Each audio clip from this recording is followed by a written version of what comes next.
And welcome. We're about to start our Political Trade Secrets live stream. It'll be coming up here in 3 minutes and 25 seconds. And thank you, everybody who's joining us from across the internet.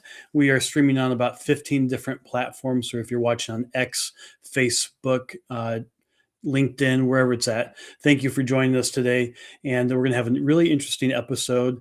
I'll talk about it more after the intro here in a moment, but we'll be talking about how we actually go about the process of designing a poll. And today we're going to be talking about designing a poll of political strategists, both Republicans and Democrats, and what they see for 2026 and 2028, the strategies, the tactics, the technology, how AI is shaping things. And we're going to be seeking your input for this and what this is from. So I'm going to be here talking about it and introducing some segments from an exclusive strategy session from our polling club community that myself and one of my colleagues, Sean Bartley, took the time on Friday with the polling club community to get their input on where we're going to go with this survey. And it's one of the things, if you go to pollingclub.com and sign up to be a part of it as a free member or a premium member, you get to help us shape the national conversation with our polling, bring the American people's voice into it, help decide the questions and the topics that we cover. So really interesting stuff. Also, I want you to stay on until the end. I'm going to be sharing one of my media appearances with Todd Starnes on Newsmax last week. He had a bunch of interesting stories that he covered. There's been a lot of stuff. It's been the same news in the news cycle, tragic events with the Guthrie family and other things like that. I mean, that's really been the main news. And he took the time to spend a little bit more time on some interesting topics, one of which is a neuroscientist who testified to Congress that Gen Z is the first generation to score lower than the previous generations on different aptitude and intelligence tests.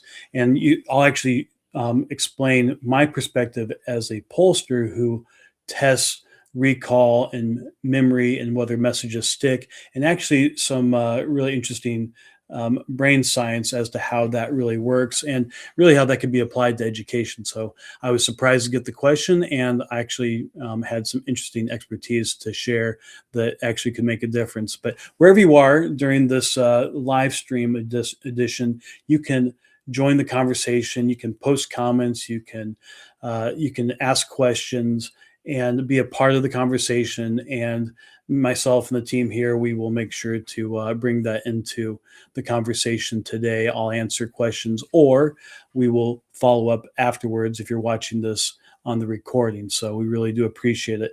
A couple of things: like, subscribe, and follow us wherever you enjoy your podcasts. Again, chat, comment, like, share as we do this live stream. We really do appreciate your participation. Again, we're going to be talking about how we go about designing a poll, but we're ultimately going to be talking about the big issues. We talk a lot about AI. We talk a lot about fundraising and a few other things. So I think it's going to be really interesting. I think you're going to enjoy it. And with that, we're ready to start on with the show. Welcome to Political Trade Secrets, an inside look at campaigns and politics, where we pull back the curtain, look under the hood, and investigate all aspects of politics and how elections are won.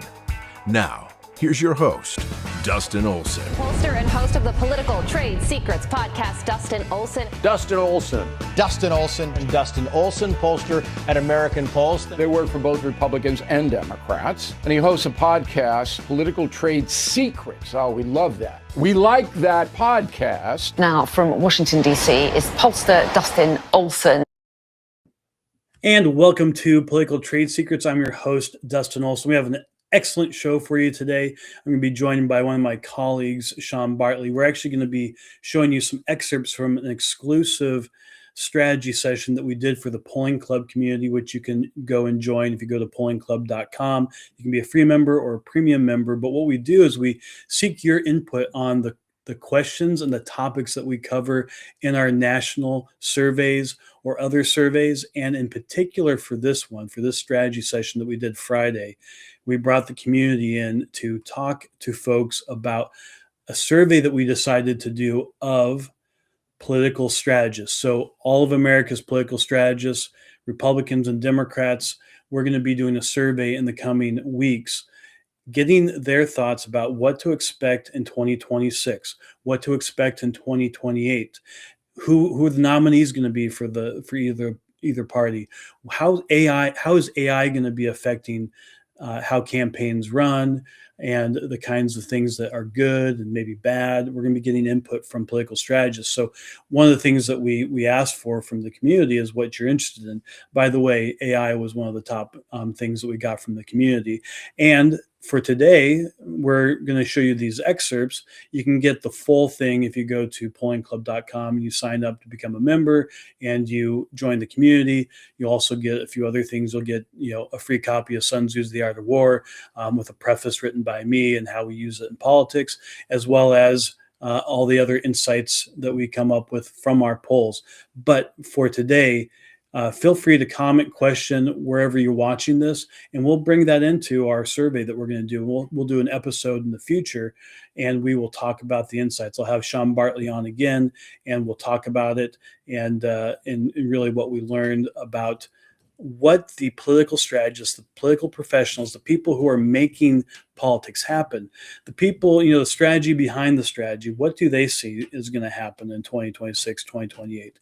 And, feel free to suggest questions. We got people asking about fundraising from the community. They were interested in that. People were wondering what issues might determine, really be the issues that the whole election will hinge upon. We're pretty far out, but people who are actually trying to make certain issues be the issue, they're going to be the people who maybe they'll have their way. So anyway, we really appreciate your input as we go through this conversation. And part of what happened is it really just became a conversation about all sorts of important issues facing politics today as we were looking at what we would ask political strategists. So that's going to be fascinating in and of itself. If you like this podcast, if you want to help us do more of this kind of work, the way that you can help us is on whatever podcast platform that you're watching this, whether it's YouTube or X. 90% of our audience is on X. We really do appreciate that. This month, in fact, we just hit a new personal best. We're approaching 250,000 downloads per month, and that's really awesome. And most of that is on X. Thank you, Elon Musk, for purchasing Twitter and making it X so that could be possible. And we really do appreciate everybody who follows and subscribes to the podcast wherever you enjoy them. That really does help us grow our audience and have a bigger impact and be able to bring more of these great topics with you.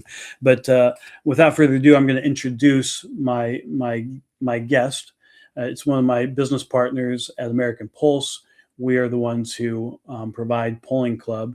And Sean is a lifelong Ohioan. He has worked in state legislature. He's worked on campaigns up and down the ballot. He and I have worked together. Our first campaign together was in 2007, a special election for Congress. And, he's done a lot of work on the legislative side. So he's actually worked inside of the legislature, which is really good background for issues in particular in the legislative process. He also works with me at doing polling at American Pulse. And what you're actually going to see is how we start the process of designing a survey. We talk about the issues. We talk about all the things that might be interesting to find out. What is important strategically, and you'll see how we approach that. You're actually going to see how the sausage is made, and with that, it'll be pretty interesting. So, check him out. I think we have him tagged in whatever social media, so you can follow him as well. He has lots of great insights.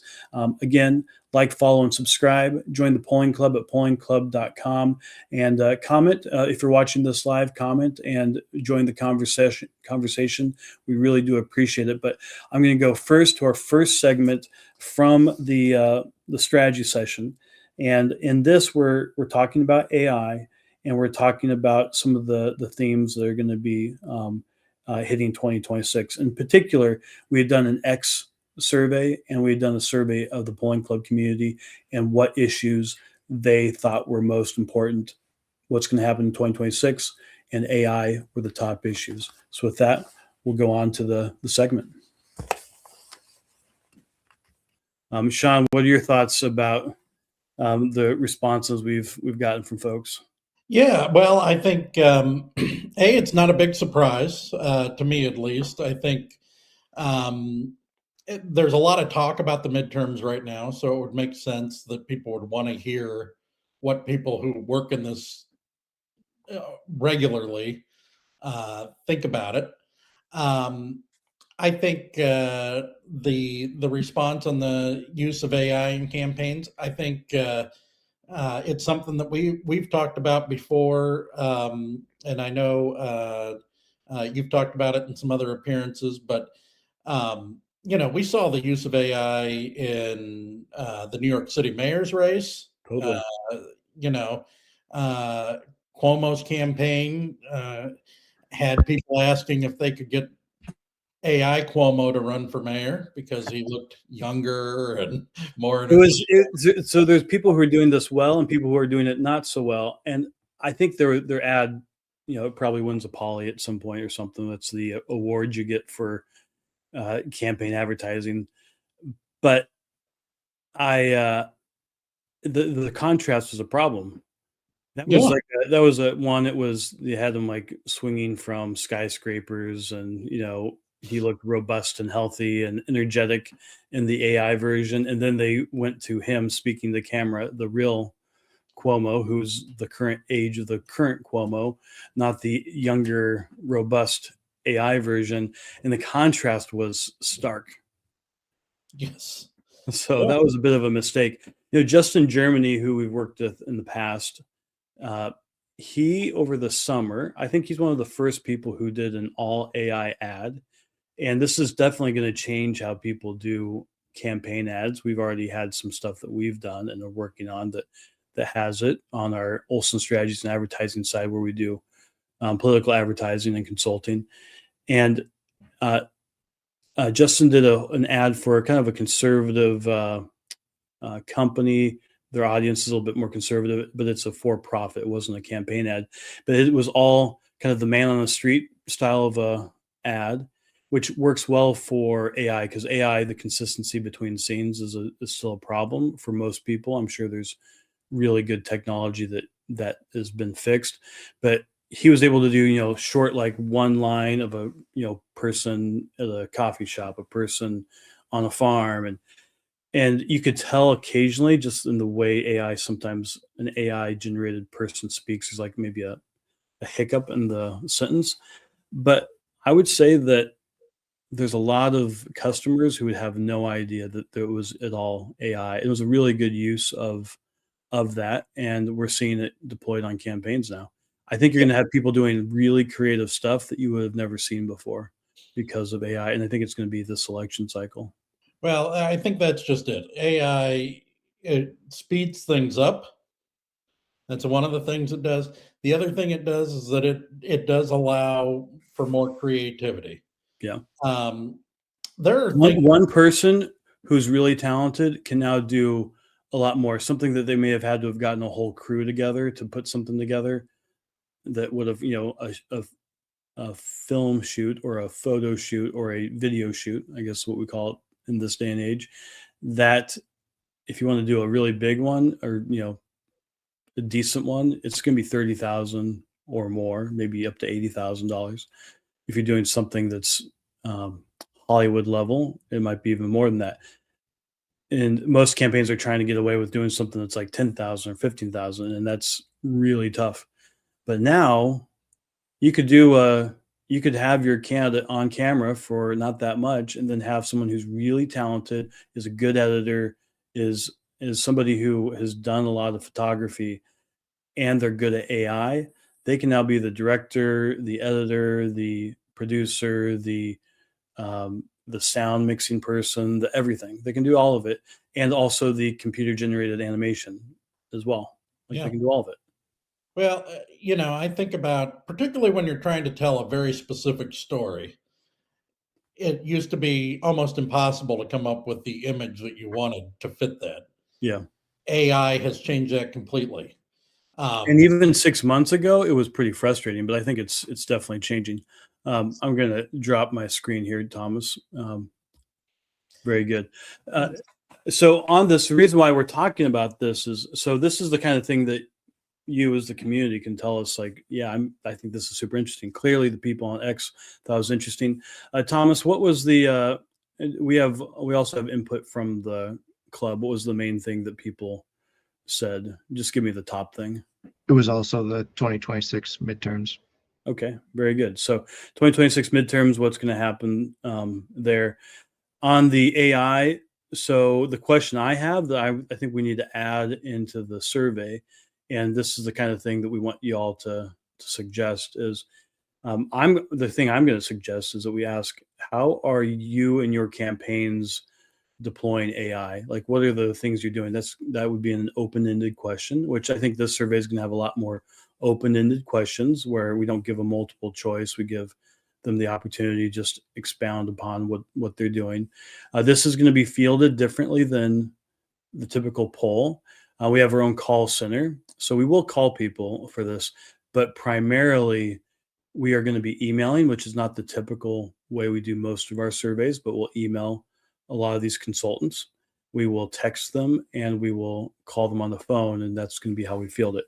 Most of our surveys we do nationally. We do with it's true quantitative research where we call them with our live telephone interviews from our professional interviewers, and then we do a text to web is what we call it, where it's a text message and they get a link and then they do it in their web browser on their phone, and that really works well. And there's a reason why we do it. We call it multimodal, and that means people from different walks of life and different habits are more likely to participate in the survey if we do it with different modes like that. Not everybody's going to answer their phone, and some people aren't going to do anything if you just kind of passively send it to them. They need someone to talk to them on the phone for them to participate. So we find that works well. But in this case, it'll be email, text, and live phone calls, and people will be able to type in their answers for the text and for the email. So I think we can get some good input from folks as to what they're thinking. So I think that's a question I would ask about AI. Sean, are there any things specifically you would Yeah, think on the AI front? Yeah, I'm interested in what are the fears of AI? Like, Like what scary stories that these political strategists who are thinking about this could weave a tale about? Like, this is how it could. yeah, or fears of how it could be used, maybe against you or your campaign, because I think that's another thing to be thinking about. Well, earlier on in the AI revolution, so I think this was 24 in the primaries, I think, in New Hampshire. So this is before Biden has dropped out. Somebody did an automated phone call using Joe Biden AI voice. Yeah, I believe it was 24 primary. yeah. Now, is there much difference between a robotic Joe Biden voice and an AI Joe Biden voice? I don't know. So that is who knows? Maybe Joe Biden was the first AI candidate. I'm not sure. Yeah. But that's the kind of thing that it could be used. One of the things that's going to happen with AI, and I've talked about,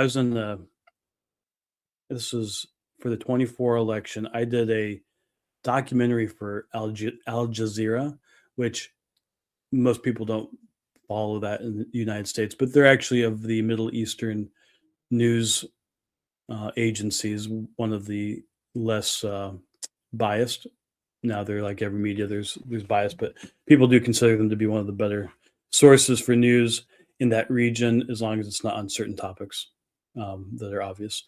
But they did a documentary about 2024 and also about where political campaigns were going. And one of the things I talked about in that is what's going to happen with AI in advertising. And one of the things that's going to happen, is we already have this where there's been this balkanization, this dividing of the public. Your cell phone gives you a completely different reality based on an algorithm, and that's just getting more and more intense based on AI tools. So it gives you exactly what it wants, but it's going to be able to start not just giving you what you want, but thinking about how to persuade you that's unique to you. And it's going to be on the words it says, but also the emotions that it plays on. Some people are more persuaded by anger. Other people are persuaded by fear. Other people are persuaded by maybe injustice. It's going to be able to have like an emotional profile of you. And from social media and all these other things that are very targeted advertising, you will have a basic video advertisement. It may not even be an advertisement. It might be just a social media video that is served directly to you intentionally, that doesn't look like it's advertising, that the attempt is to actually persuade you personally. So it looks like the same person, it might be the same candidate, but it's becomes almost an infinite number of videos that get created, and you have a specific ad that is unique to you. Now, it won't be infinite. It'll be maybe there's hundreds of versions of this, but they are all generated to be specific on an emotional, on a content, on even maybe color preferences. It could get to a really deep level of perfectly built to persuade and manipulate you. So that's, for me, that's one of the things I see as a thing. It's not gonna be like this year that happens to that level, though I think it's already happening. It's going to be 2028, 2030. That is going to be happening, and that's going to be great for a lot of campaigns to be able to be that targeted. But for foreign actors or other people, that's pretty powerful persuasion. Yeah.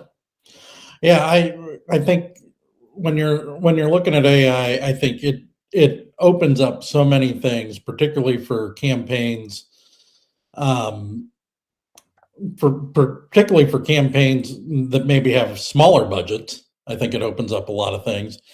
And then, but for those with bigger budgets, it allows the creativity to just be able to bloom. And Yeah. so I think one of the things that's going to be critical for political professionals is how they're using it when it comes to employing their own creativity and really thinking about how can this be um, employed in a way that can maximize whatever your resources may be, your strengths and your weaknesses as far as. Very good. Well, that was the first segment we're going to be sharing here. We have a couple more. By the way, I didn't mention this in the intro, but stay on till the end. We have an interesting appearance I did with Todd Starnes on Newsmax, and we talk about education and how Gen Z is not doing as well as the previous generation on test scores and whatnot. And I actually share some of what we know from being pollsters about how people learn and how messages stick and how that could actually help in education. So stay on until the end for that. We have two more segments from the exclusive strategy session. And thank you for your questions. I actually have a question here from Tim G. How do you think they will regulate AI in political campaigns, if at all? That's a great question. And so there are already some laws that do regulate this. So we call it TCPA, and you have it's telecommunications law. So that person actually already in 2024 that I was talking about that did the AI that impersonated Joe Biden, that was already illegal because they were pretending to be somebody that they weren't. You're supposed to do a disclaimer. The FCC has certain rules in place for you have to represent who you are when you do a phone call or you do any kind of advertising. There's different rules that go along with that. So when you have disclaimer rules, that actually that accounts for all sorts of kind of technology. So there are already rules in place that actually that person got in big trouble for. They figured out who it was. I don't remember all the details, but they did get in trouble, and they had laws that they could actually use. And those laws have been in place for quite some time, and the regulations change. But that's an excellent question. This is the approach that I think most countries have taken, and surely since the Trump administration has taken office, and we have our new AI and crypto czar. and David Sachs, who's from the All In Pod. We're trying to get their numbers. We'll get there soon, but they're one of the biggest podcasts on the planet, and one of their co-hosts is in the Trump administration and is a big tech guy, and he's really shepherding this. But the approach for most countries right now is Katie bar the door, go as fast as possible. If we don't, and we stop to slow down and smell the roses, then China or someone else is going to get ahead of us, and whoever does win that race is going to be probably the leader for the world for the next 100 years. So, in some ways, that's a bit of an existential threat to allow that to happen. The Biden administration had slowed down AI. I mean, we had Kamala Harris as our AI czar. It was a much different approach. It wasn't quite working. And this is interesting from a political perspective. I'm glad you asked about this, because this is having an impact on politics. In 2026, there's going to be a lot of money spent, a lot more money than previous midterm elections, from a few different interest groups. I mentioned both AI and crypto just a moment ago. Crypto has people who are involved in blockchain and crypto. They have raised somewhere around 150 million last I checked, which was 6 months ago. It might be much bigger than that they're planning to put into campaigns. And they definitely have a bias as to who has been more helpful to them. And that could have an impact on the 2026 midterms.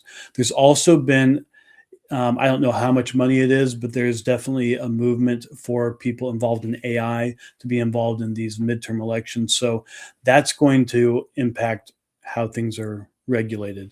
If they have success and who they get elected, that's, dance with the one who brung you.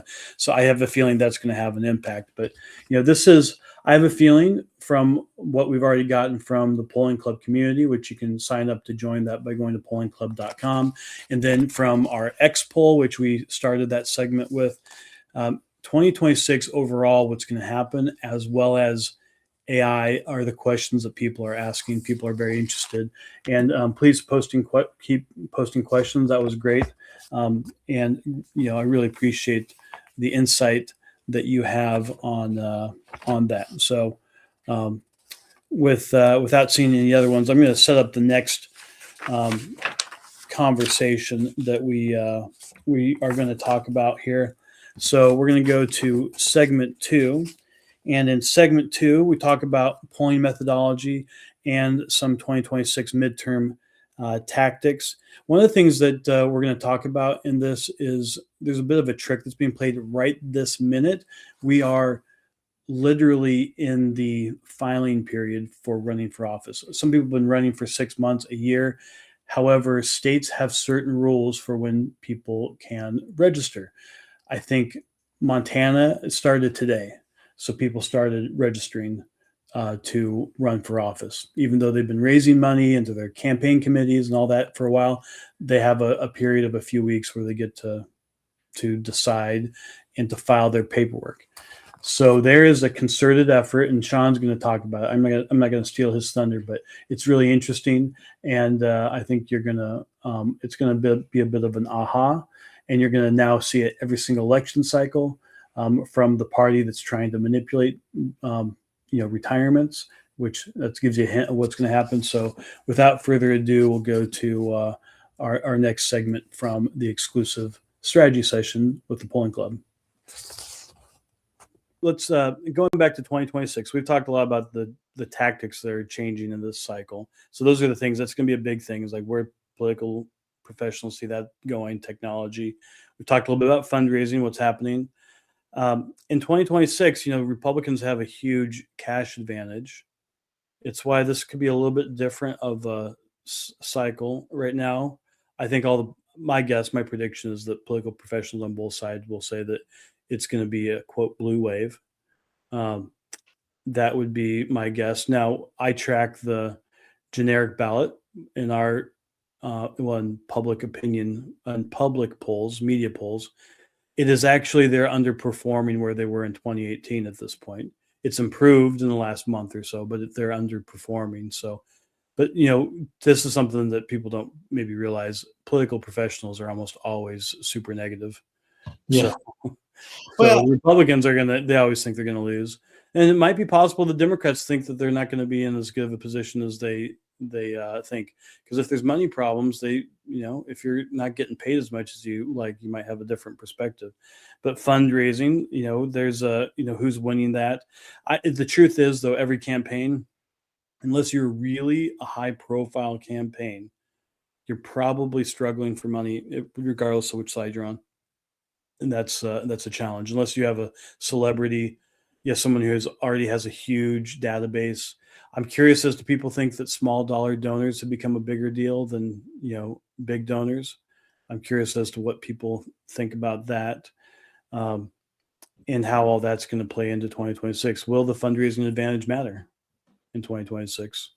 yeah, there's some interesting things. I think the first off, in our role as pollsters, I think, and I think you agree with this. There's a lot of noise in the numbers right now. We're getting a lot of polls that are not the most trustworthy and credible. And you And can go so, look at it. I encourage anybody here who's, you're in the polling club, so you like numbers to some extent. If you go to the Real Clear Politics average of polls, which is really the only aggregator left, um, and I don't know what it looks like today, but if you go look at, let's say, the president's job approval, or you go look at the generic ballot, probably president's job approval is the best one to do this on, because it's probably updated the most. You go and you look at it, and they'll probably have 9 to 11 polls in the aggregate, so the average. And then you look at it, and they do a pretty good job of reporting what the sample is. So they'll report 3 samples, and they might not be exactly this, but this is how they report it. You have adults, which means just anybody who's supposedly within the United States boundaries, who is an adult, 18 plus.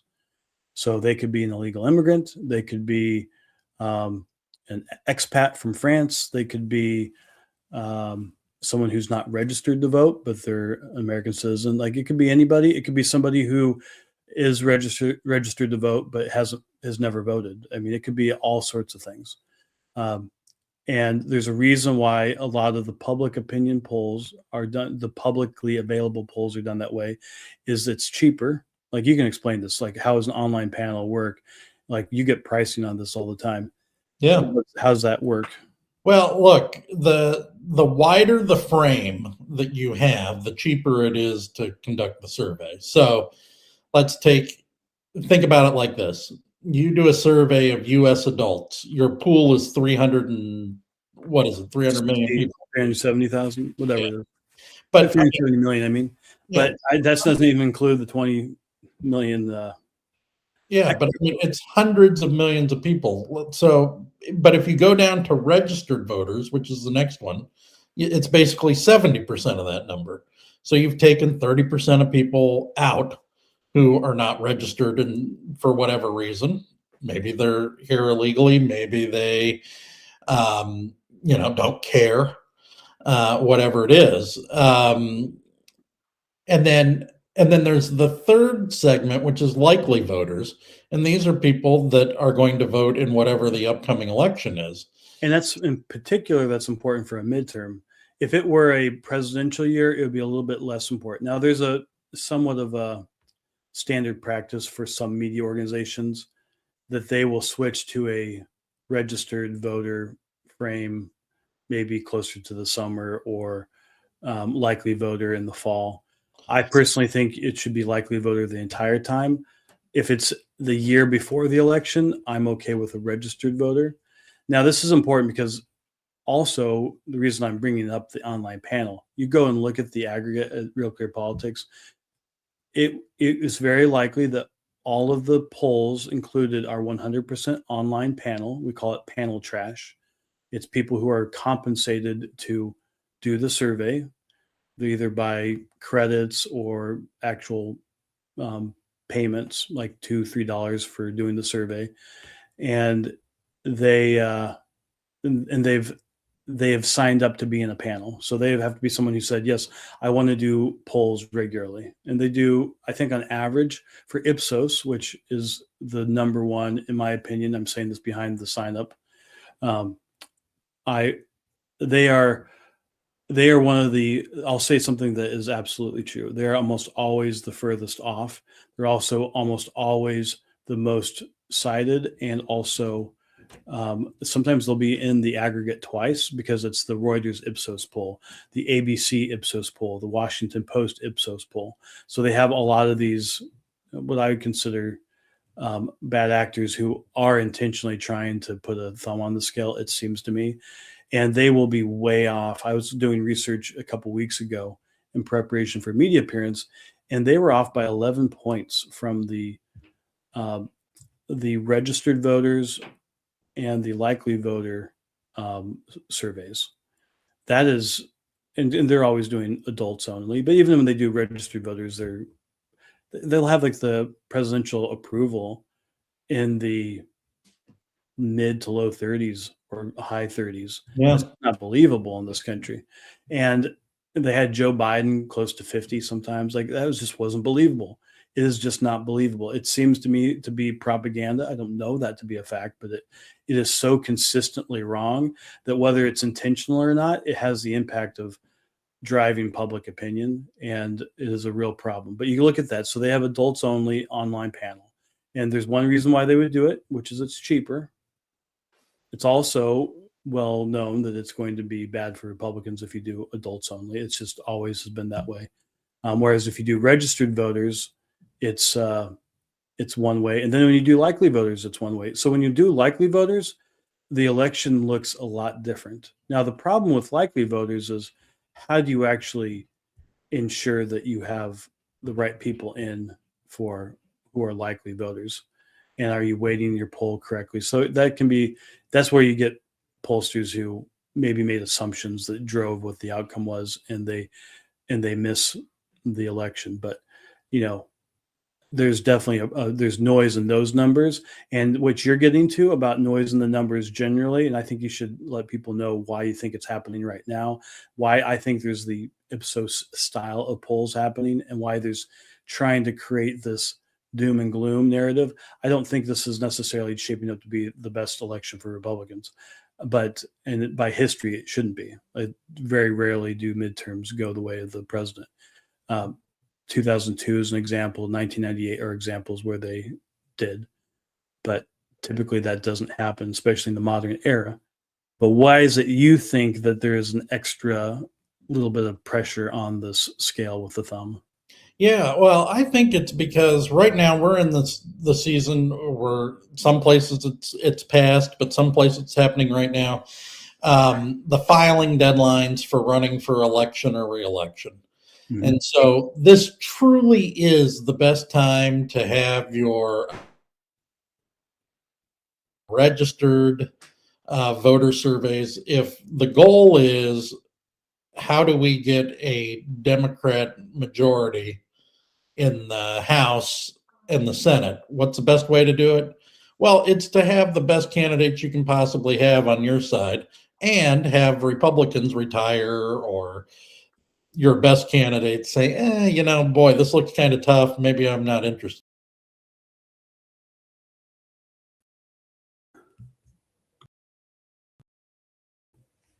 That was a great insight from Sean. So what Sean is suggesting in that clip is that ultimately what's going to happen is that they're trying to get Republican members of Congress. This is what he's surmising, that by creating the sense like the sky is falling, and it's not really falling, but it's not great, but it's also not falling, and things are not as bad as they were in 2018, and so on and so forth. So, but by creating this sense of doom and gloom, that if you're a Republican, let's say in a state that today was the day you could start filing your paperwork to run for re-election, you might be thinking to yourself, you know what, I don't really want to deal with the Congress post losing the majority. That doesn't sound like a lot of fun to me. I don't want to do that. And so by putting their thumb on the scale and trying to give that sense that things are going to be so terrible, that is going to have an impact on people deciding to run for office. And what that becomes is a self-fulfilling prophecy. Oftentimes, the party that does the worst job of keeping their incumbents running for re-election is the party that will lose seats. So that is another factor that often has an impact in midterms and in presidential elections. So if your team, all of a sudden people say, you know what, I don't think I want to play this game anymore, I'm going to go home, and then you have a new person who's not run before, who doesn't have a war chest, who has very low name ID, who isn't well defined as far as their favorability and the messages they're associated with, and you have them as your candidate, well, this race that probably wasn't competitive before, all of a sudden is competitive. And then the challengers, the people trying to take over the House, they now have a much better opportunity. They have more races to go after. And you now have the team that does have the majority. They are dealing with primaries. They're spending more money in the primaries as opposed to the general election. So there's multiple facets on how this has an impact. So what Sean's suggesting, and he's absolutely right, that there is an intentional effort to create this sense of doom and gloom in Republican incumbents so that they retire, and then it becomes a self-fulfilling prophecy that that they lose the House. So that is what's going on, and it's like clockwork. You can pretty much set your clock to it. He mentions later in that clip, if you go to pollingclub.com and you watch the entire strategy session, he talks about it like the Kansas could be in play that you might see on MS Now occasionally, not occasionally, every single 4 years in about July, August. They'll start saying, maybe Kansas could be in play, and Kansas is not going to be in play. It hasn't gone for a Democrat since the 1930s. So that's not going to happen. Yet it's a story that happens, and then you have what happens towards the end. So we talked about the different frames, as what we call as pollsters. The sample and who we're sampling. So they start off with adults, and then we'll move to registered voters. And what happens though is that they show like the election isn't good for Republicans. Let's be honest, it only goes one way. The election's not going to be good for Republicans until we get right to the end. Oh my gosh, they're closing the gap, and here we are. So there's things like this that happen every single election cycle, and you can just set your watch to it. And this is one of them. This is the if you're a Republican incumbent, you better drop out now because you don't want to go through the buzzsaw, and that is what they're trying to do. So it's smart, honestly. And if you have the control of the media and you can whip up that idea, then that's something to do. All right, moving on to segment 3, and just a reminder as to what we're doing here. We're doing what's kind of a unique poll. So I'm giving you a bit of an inside look from our exclusive strategy session with the Polling Club community, which you can join at pollingclub.com, either free or premium. And the community gives us input on what questions to ask, what topics to cover. We have free, premium, and elite members. Elite members get to decide the direction of an entire poll. We'd write the questions, but they get to decide where we're going to poll. And what's interesting with this one is we've decided to poll the political professionals. So we're polling Republican and Democrat political strategists, people who are vendors, people who are consultants, people who are active in the political process that get paid to do campaigns. That's who we're surveying to get their insights as to what they think is going to happen in 2026 and 2028, what technologies, how AI is impacting it. And that's what we're going to do. It's going to be interesting. I'm looking forward to it. I've had fun putting together the survey, and you're getting to see how Sean and I go about the process of talking through, like, what are we actually we're going to survey, what's important strategically here. And there's a couple of things that came out of that I'd like to share with you. So I said that because it was behind the sign up, I was going to talk about Ipsos. It's perfectly fine. Ipsos, I consider them to be one of the worst of the pollsters, and to the point that I wonder what's going on there. However, part of what it is, it's what we call panel trash, and it's 100% online panel. Panel has a place in survey research and market research. Sometimes it's the only way you can do a survey. But what it is if you do, we call it an online panel, an internet poll, that is people who sign up to take polls regularly. In the Ipsos case, on their own website, and they're very forthright about this, and that's to their credit. They say that I think it's 7 times a month at least, their panel members do surveys. That means those are different kind of people. These are people who are taking polls at least 7 times a month. And they know they're basically going through life knowing they're going to get tested on things. Their awareness of stuff changes because of that. They're now having more opinions on things because they're going to get asked about it. It is a much different kind of approach to life. And those are the people who are part of a panel. So that's different. That's the first thing. Well, how do you get people? Why would anybody want to be part of a panel? Well, it's because they're paid to be part of the panel. So there are people who are paid to be part of an online panel, and not people, everybody who's part of an online panel, for the most part, they're compensated somehow, either in credits, in different kind of sweepstakes, and monetarily. They're paid oftentimes between $2 or $3. That's not a lot. And when you pencil it, the amount of time it takes, it really isn't all that lucrative.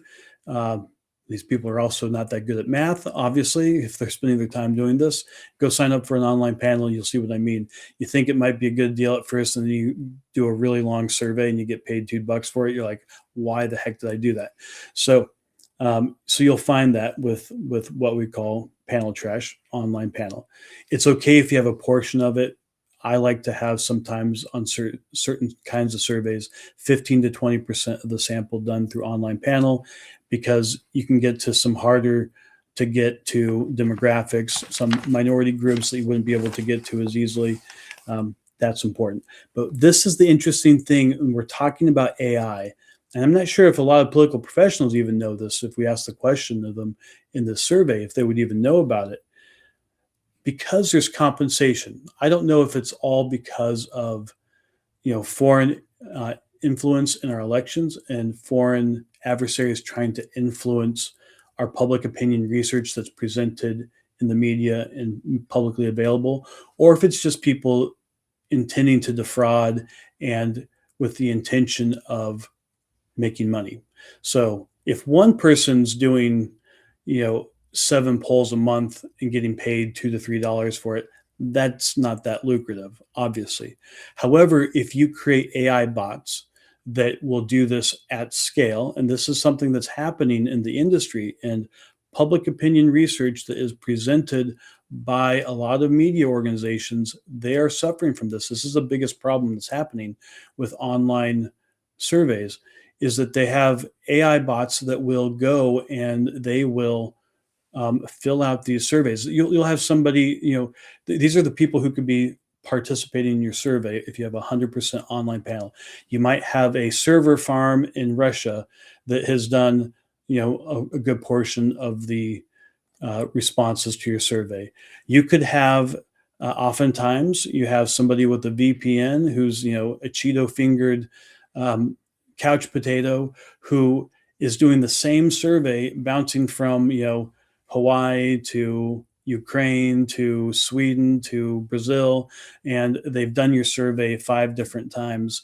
You have the AI bot. You have all sorts of, somewhere in a different part of the world where $2 or $3 is a pretty good deal. You might have people doing a bunch of that there and having a kind of a troll farm type of a situation. So that is happening right now. And the interesting thing is, so that has an impact on public opinion, not actual public opinion, but the reporting of public opinion. It's one of the reasons why we have our own call center with real live people having real live conversations with other real live people. We know that that's happening. And when we talk about the Todd Starnes thing at the end, where we talk about Gen Z and are they dumber, that's one of the important things. When you have real people talk to real people, there's better recall. And we can see this actually in the numbers. So that's one of the things that's happening with AI. Of course, the answer then, and what the better of the online panels are doing, and to their credit, they're using AI to detect AI activity. So it's a constant arms race of whose AI is better. Is it the bot farms, or is it the online panels? And they just keep, fighting it out. And we have a bunch of different methodologies that we use to be able to identify when there's issues and to be able to root it out. And it's a perfect example of how it's having a real impact on politics. So we're going to go to the final segment from this, and what we talked about were the defining issues for 2026. One of the things I want to ask the audience here is what would you want to know from political strategists? What would you like us to ask them? And one of the things I want to ask them is, what do political strategists think the defining issues are going to be for 2026 and 2028? It's a bit of a ways away still. I mean, we could have a lot of things happen, but that is what we're going to talk about in this segment, is what do political strategists think are going to be the top issues. So with that, let's go with it. One thing I want to talk about for this cycle is issues that will be defining issues. So the economy, as pollsters, we always know that the economy is always going to be important. So I'm going to play this, but we've watched how there's been lots of really good economic indications of things going well with the economy, but public sentiment has lagged that, which is typical, but it's been fairly pronounced, partly because of how the coverage has been. Thomas, you make that larger. Thanks. That's been going on, but this is the news today as we have this call. Well, Kate, look, this is some encouraging news on the cost of living, right? Inflation took a big step in the right direction to start the year off. So consumer prices up by 2.4% year over year. That is an improvement from 2.7% in December that beat expectations, which were for 2.5%. In fact, this is a new 8-month low for annual inflation, month over month. Prices up by 0.2%. Also a step in the right direction, also beating expectation. Now, economists look really closely at core inflation, which excludes food and energy. Core inflation came in at 2.5%. That's notable because that's the lowest annual inflation rate for core since March of 2021, before the inflation crisis. Now, while we can't exclude food and energy from our family budgets, that's important because economists say that's a better indicator for where inflation is going. And when you look at the trend for inflation over the last few years, you can see there's been some improvement, right? It's been a little bit bumpy on this chart. It's been bumpy, but it has improved. There was this uptick in inflation starting last spring after the president slapped massive tariffs on imports. Inflation started to go heat back up to 3%, but thankfully it's trending back down. Now, when we look at some of the notable categories as far as what people are seeing at the store. So that's what's going on. So you have that. In the core, is he's absolutely right. That's those are the things that people feel for the most part.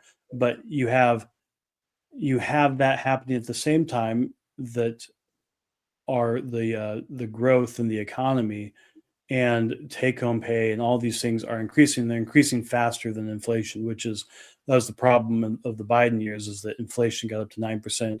It was like that for a while, which then for most things, and it's still, this is true to this day, are roughly 30% more than what they were. And some things it's 100% more than what they were. So that you still feel that, but as incomes increase and improve, you have people right now, we're going to start having this now where people are getting tax refunds. This will be the biggest tax refund season in the country's history. All of those things together, that growth is outpacing inflation. That's where we needed to be. And now, is it moving fast enough? I actually think it might be. And one of the things there's been a lot of activity on the health policy front, and I don't think a lot of the media is covering this. But when I watch, and the Harvard-Harris poll does a really good job of tracking key administration policies for whoever is in office. They'll usually track somewhere between 13 and 18 policies. and they generally do the same ones every month, but they'll fluctuate by a few of them. It has been consistent that the top policy for the Trump administration has been their efforts to reduce drug prices. And that is starting to break through in TrumpRx.gov, and having these. And what they're doing is they're doing a trim tab strategy or an Archimedes lever strategy. It is very clear. They're looking for what are the levers we can pull on that have the most leverage and we can have the biggest impact. So they went to the most expensive drugs, and they have negotiated most favored nation status for those pricing. And that's cut prices in half in some cases, or even more. That's a really big deal. And it's close to 80% or a little bit over 80% support. So that's across party lines. Now, that's people learning about it in the poll. So the key for the administration is to make sure everybody knows what you're doing here, because there's a few places where people feel cost. They feel it in food, they feel it in energy, and they feel it in health insurance and healthcare related costs. Those are the primary places people feel it. I think the Trump administration has gotten that, and I think they might have learned this in the Obamacare fight, but this is when you've got something that you can say is going to be taken away by someone else. You've got a very powerful fear of loss is one of the most powerful fears. So I look at this, the Trump RX, and being able to have a lower prescription cost. I think you can easily say, if you're a Republican running this time, that Democrats would take that away. Or they totally would. They would. I mean, this is something for Republicans on the issue front that they should be talking about. And I don't know what the answer is to this because we haven't asked it in our surveys. You're guaranteed not just impeachments of the president, you're guaranteed impeachments of Bondi. You have Democrats saying that she needs to be behind bars. And I mean, crazy stuff that's happening. Jason Crow, who is one of the seditious six, who did what I think is evil, honestly, to try to encourage young service members to disobey orders. I mean, they'd end up in the brig. They're not going to, these dumb senators and congressmen aren't going to be there to help them out when they get their life turned upside down because they watched MS Now and it convinced them to do something stupid. Because they now are a constitutional expert to say, oh, it's perfectly fine for me to disobey this order because I just don't think it's legal. That's just crazy. Anyway, but he promised retribution. Mm-hmm. I mean, that guy's a piece of work. I do not like Jason Crow. I'm embarrassed that he's from Colorado, where I'm from. But what he's talking about is evil. I mean, he's talking real evil stuff, what he wants to do to Republicans. He wants to take out people like me. Like he wants to go down the ranks of people who are even, somewhat related to the Trump administration. He wants them in prison. Yeah. That is, I mean, I get that he doesn't like that they indicted him. They needed to indict him because you need to stop people from doing this kind of misbehavior. I think they thought they were onto something because of the drug boats. They had gotten a tip off that was happening. Now, once you had what's his face from Arizona, Mark Kelly, when he's asked about it after it comes out, was that an illegal order? He goes him and ha. He can't even answer it, and was the impetus for them doing that. It's very foolish. However, this is the kind of stuff that's going on. I'm curious if political consultants feel like they want to.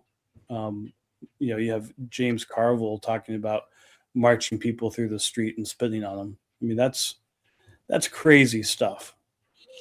Yeah, I think an interesting question would be of political professionals. Do you feel some sort of threat being in the political arena?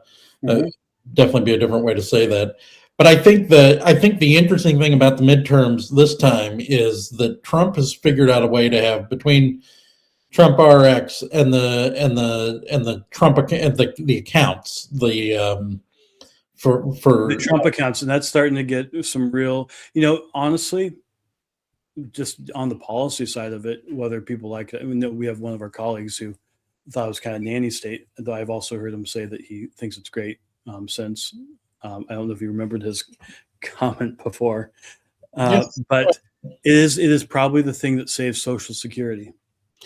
And the idea of it is something that I think we used to talk about the slow decline of America and stuff like that. I think these are the types of things that says, "Oh my gosh, We maybe could my we could kids, we could fix it.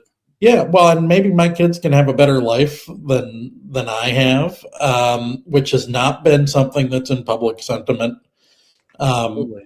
for quite some time. I That think is key for Republicans if they want to turn it around. It's not just the economy does well, but they can't fix everything. Honestly, if you fix everything before the election, for Republicans watching this, you won't win. If you well, fixed everything, because you fixed immigration, you fixed it so much that it's now a problem for you.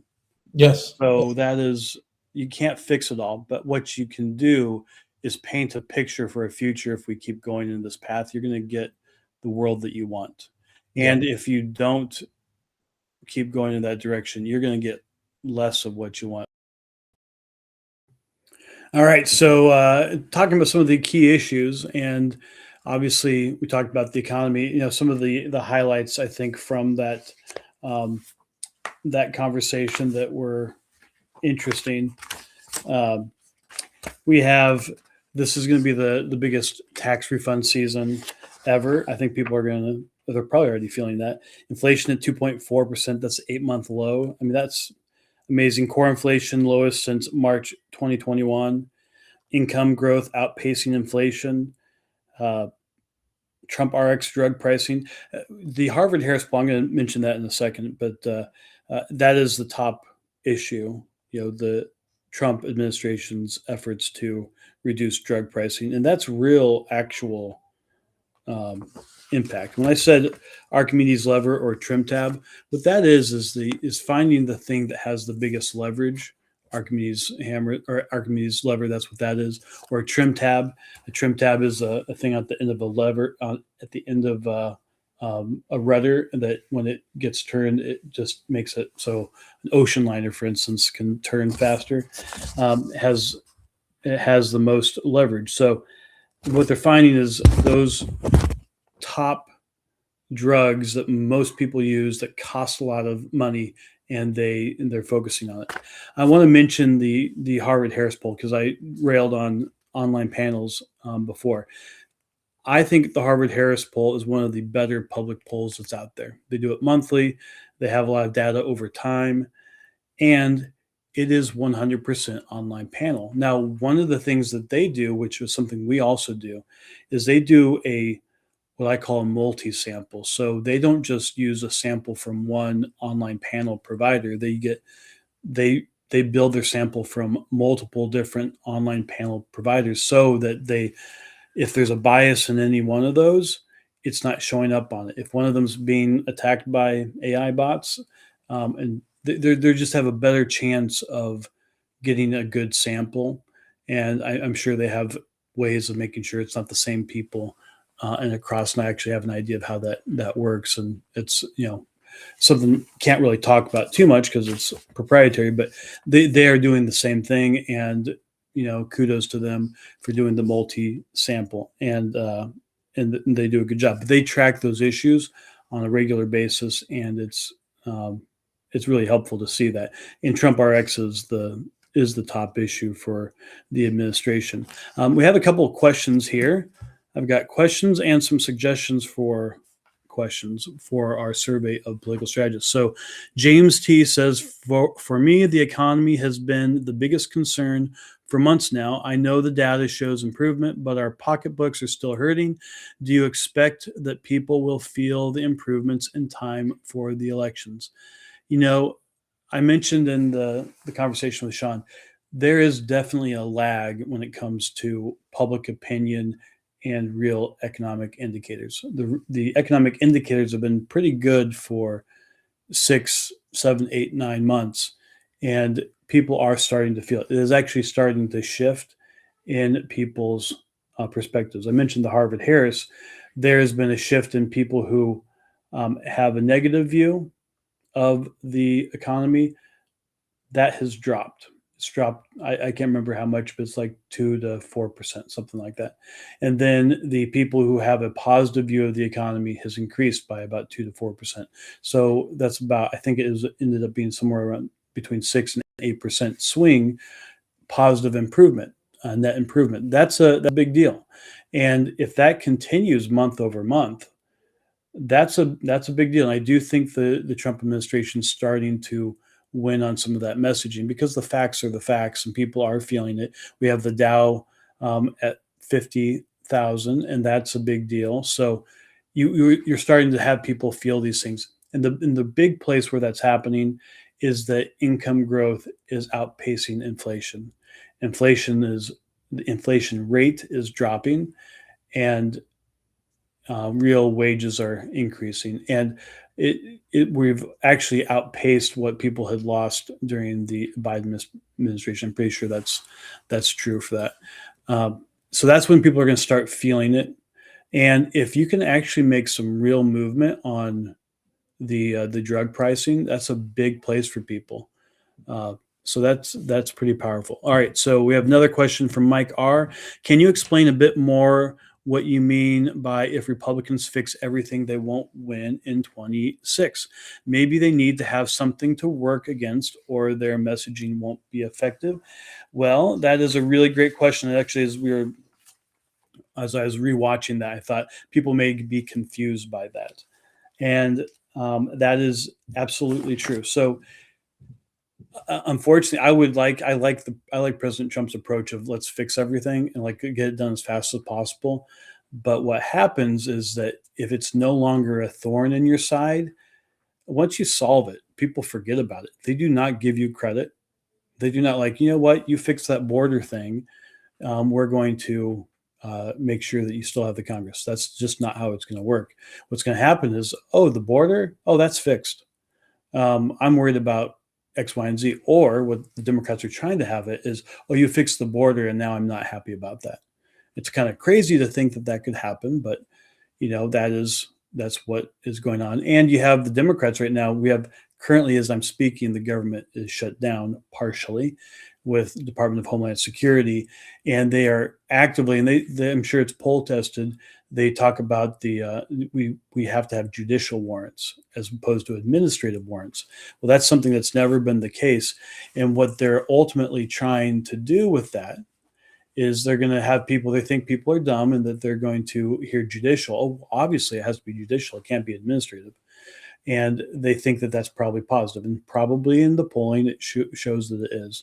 But what that would effectively do is it would end immigration enforcement, which means that all these people the Democrats were able to bring in 4 years to change the census and ultimately change redistricting and ensure that they have more congressional members, members of the Congress, that they will be able to keep that and stop immigration enforcement, because that would effectively stop immigration enforcement because you would not be able to process all of the deportations. So that is, I don't know, it makes sense. Yesterday I was on Newsmax and we got asked about this clip of Hakeem Jeffries. He's on a left-wing podcast and they're trying to get him to talk about defunding ICE. Now, that to me says, despite the rhetoric that you see out there and despite the coverage that you see by the media saying that immigration enforcement and the Trump border policies are no longer popular, that is not true. I will tell you right now, it still is about 60% in general on most immigration-related topics. 60% are in alignment with the president. And when you talk about deporting illegal aliens who have committed an additional crime while here, or they have committed a violent crime before they got here, it is 80+% believe that those people need to leave. That is across party lines. The majority is across party lines. So that is very much, people are in line with that.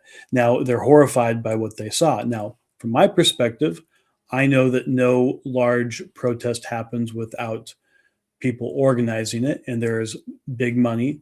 I would recommend people read Peter Schweitzer's new book, The Silent Coup. He talks about how the migration crisis happened from countries that were intending to do things, China, Mexico, even other countries through South America, including Venezuela, intending to send people into our country and to have an impact on our country.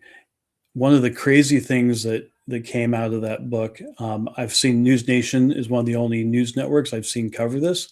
They had an interesting report last summer, is this idea of birth tourism that's happening from China. There's two things that happen. So they have people that, Chinese Communist Party members, people in the higher ups, they will fly to Saipan, which is within the American territories, and they will use their 45-day visa to give birth there, and then their child can be a dual citizen of China and the United States. They do all the paperwork, they get all worked out, then they fly back to China, and that's where the child is raised.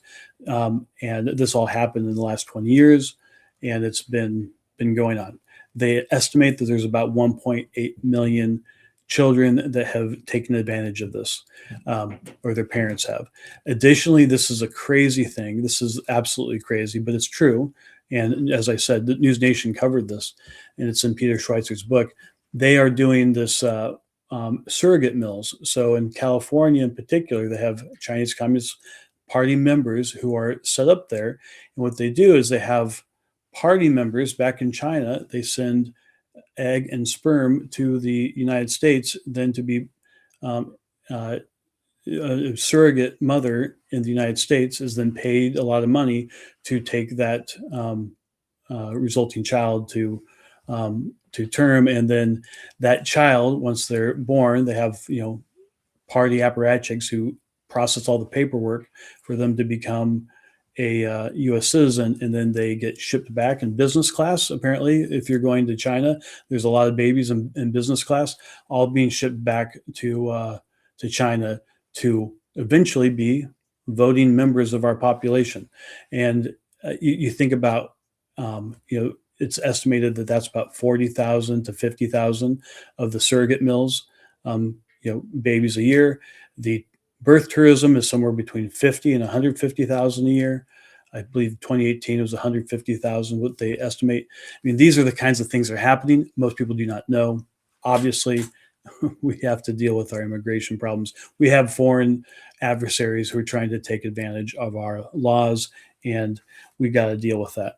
I'm going to pivot from this. Thank you, Mike R. and James T. and Tim G. for your questions. And I'm going to see if I have a couple of suggestions from people. This is good.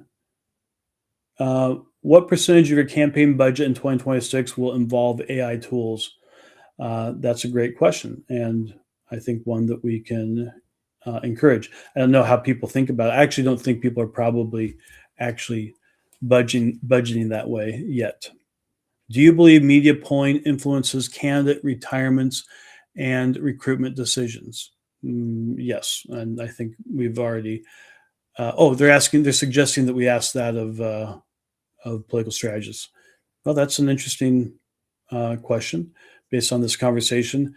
What is the biggest strategic risk AI poses to your campaigns? That's a good question. Has voter attention span decreased over the last 10 years? And has that changed how you design messaging? Well, I can answer that for myself. Yes. And speaking of Chinese Communist Party influence in our elections, TikTok is largely to blame for some of that. So that is that's great. So thank you for the questions, and keep them coming. And you can post them anywhere, even if you're watching this later on.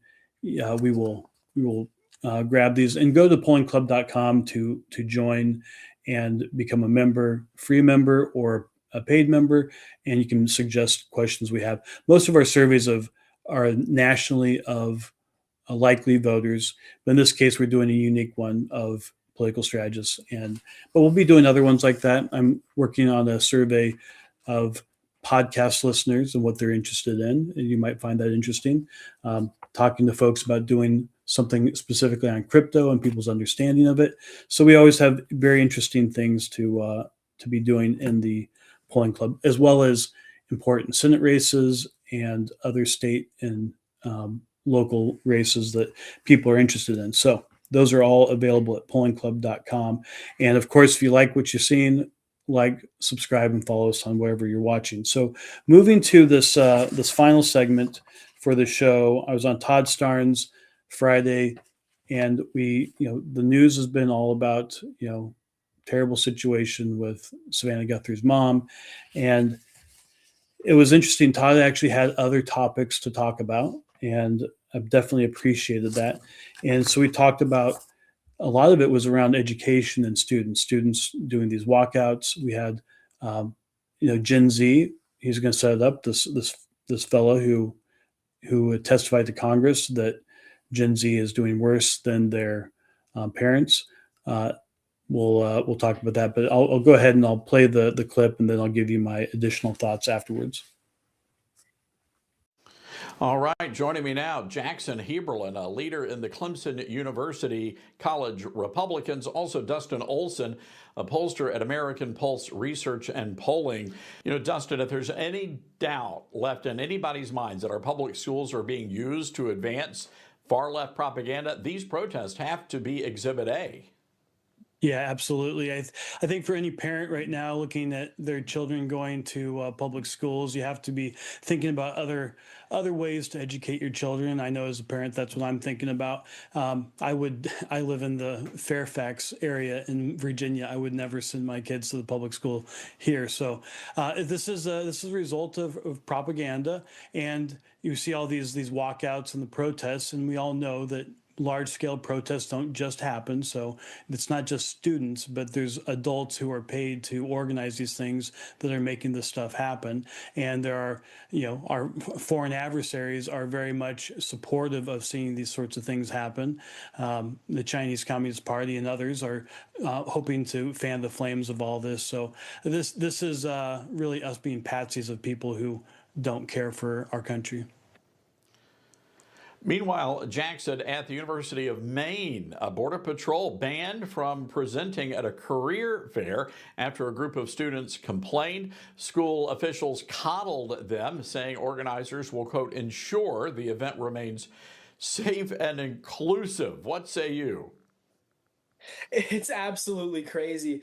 I mean, we are seeing a full infiltration of our institutions. I can say I'm very fortunate to go to Clemson University, where we have a staff that cares about us and cares about America, but I know my peers at other colleges do not feel the same. We are seeing a level of blatant partisanship exhibited even in many of our public universities and in a lot of our public high schools. Being someone who was in high school a year ago and is in college now, I feel like I've seen both sides of the spectrum. And I mean, you guys are fully correct in the way that there is a big change happening here and a big infiltration that needs to be investigated at a federal level. Dusty, meanwhile, at the University of Michigan, a new survey out, and here's what they've discovered. A whopping 69% of transgender or non-binary undergrads say they've been victims of sexual harassment. And get this, they felt harassed when a biological male was referred to as a he. What do you make of that? It's crazy, and it's unfortunate. And this is we call it the woke mind virus for a reason. People have been given a non-reality, and I imagine it's very difficult for people like that who have found themselves in a world where they're constantly experiencing cognitive dissonance, where their reality doesn't match their experience. And that is, I'm sure that's very troubling for them. And that's how you get, what I consider to be pretty bad statistics as a pollster. I wouldn't put much stock in a lot of the numbers in this survey. All right, finally, Jackson, and we'll get both of you guys to weigh in on this. A top neuroscientist testifying before Congress, and he indicated that Gen Z is actually underperforming compared to previous generations. Let's watch. Until Gen Z. Gen Z is the first generation in modern history to underperform us on basically every cognitive measure we have, from basic attention to memory to literacy to numeracy to executive functioning to even general IQ, even though they go to more school than we did. So why? What happened? What happened around 2010 that decoupled schooling from cognitive development? It can't be school. Schools basically look the same. It can't be biology. This hasn't had enough time to change. The answer appears to be the tools we are using within schools to drive that learning. So basically, he's saying, Jackson, your generation, you guys are not all that smart. Dr. Horvath recommending schools need to back away from technology and return to good old-fashioned book learning. Jackson, what say you? I absolutely agree. You know, I'm very fortunate to have gone to private school for my primary education, and it helped a lot because moving into the public system, it's all iPads and computers and Chromebooks and MacBooks, and it's like, where is the real connection of just writing on paper and actually associating with your ideas? And you talk about Gen Z, I mean, look towards Gen Alpha. This is a generation growing up with AI as their primary search tool. I find it ridiculous to believe that people are going to grow up surrounded by technology that coddles all of their weaknesses and allows them to, with the click of a few buttons, get all the information in the world. I mean, in what other way could you deprive critical thinking to that degree? I fully agree. We need a return to tradition in how students are taught. And as someone who went from private to public, I've seen that dichotomy very clearly. All right, Dustin, I want to give you 30 seconds here. You know, I went to school, we had number 2 pencils, and we barely had electric typewriters. So I'm old school. Well, totally. And it's actually been proven scientifically that when you handwrite with a pen or pencil, that you actually tend to remember things better. When you have to read physically, you remember things better than any of these technology-aided things. As pollsters, you know, we spend a lot of time thinking about how messages stick with people. And when you're not present and you're not paying attention, it's not a permanent thing. It's not that they're not smarter. It's just they're not paying attention. They have too many things going on. And that has a lot to do with recall and intelligence scores. All right, fellas, we're going to have to leave it there. Dustin, Olson, Jackson, Heberlin, Guy.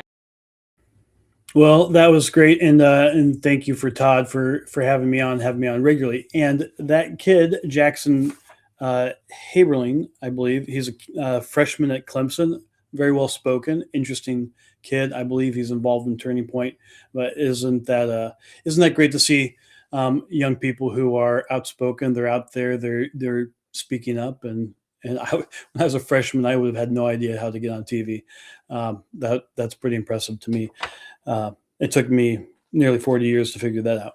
So talking about this, so I thought this was fascinating. It's a really great question. As you saw, I said that there's actual science behind this, and it's something as pollsters that we actually pay attention to. So in our polling, we talked about modes a lot during this conversation, different methodologies. We have, you know, the online panel, or we do what we call text to web, where someone gets texted a survey and then they fill it out on the web browser on their phone, or we have people who do it through an automated phone call where they press 1, 2.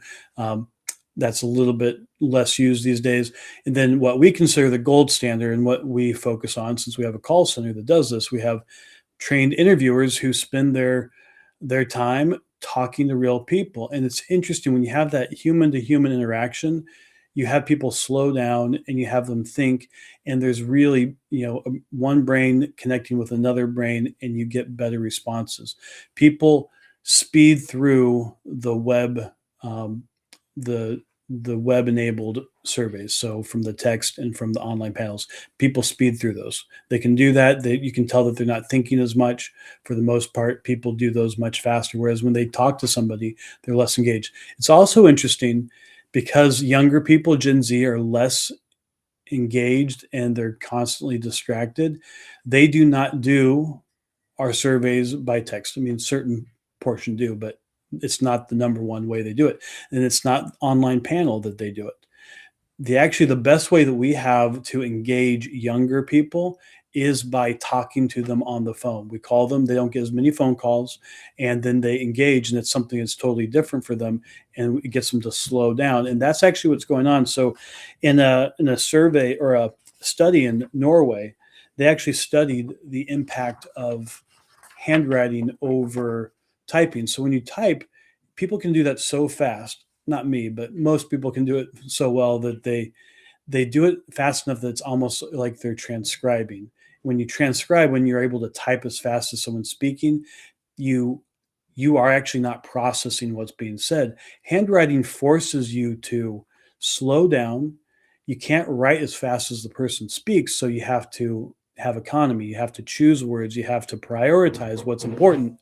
You have to focus on things that way so that it's you have to make choices.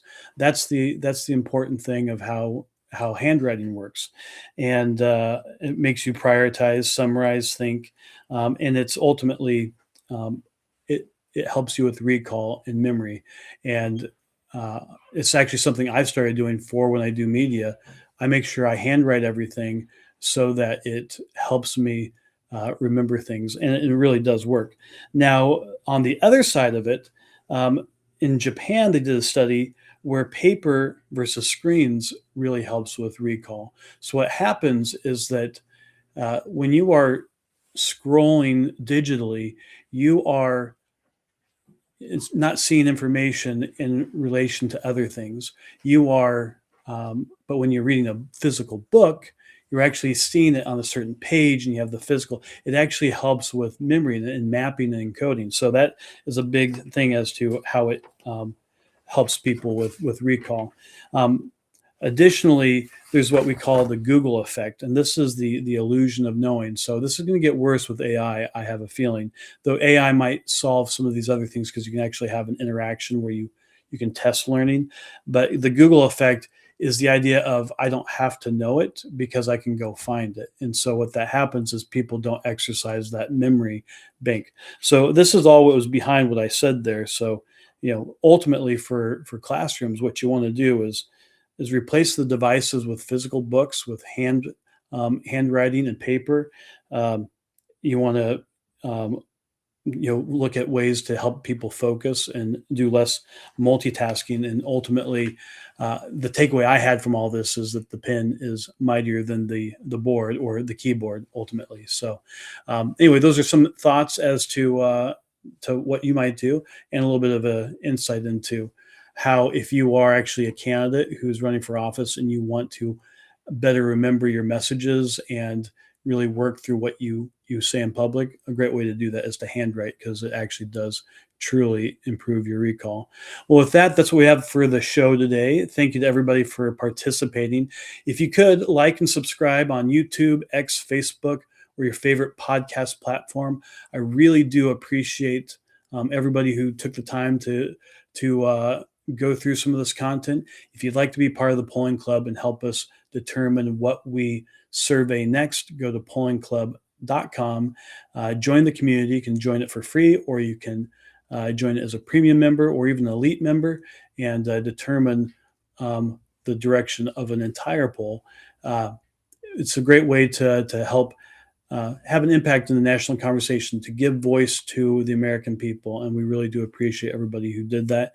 Again, thank you for your time today, and we'll see you on the next Political Trade Secrets.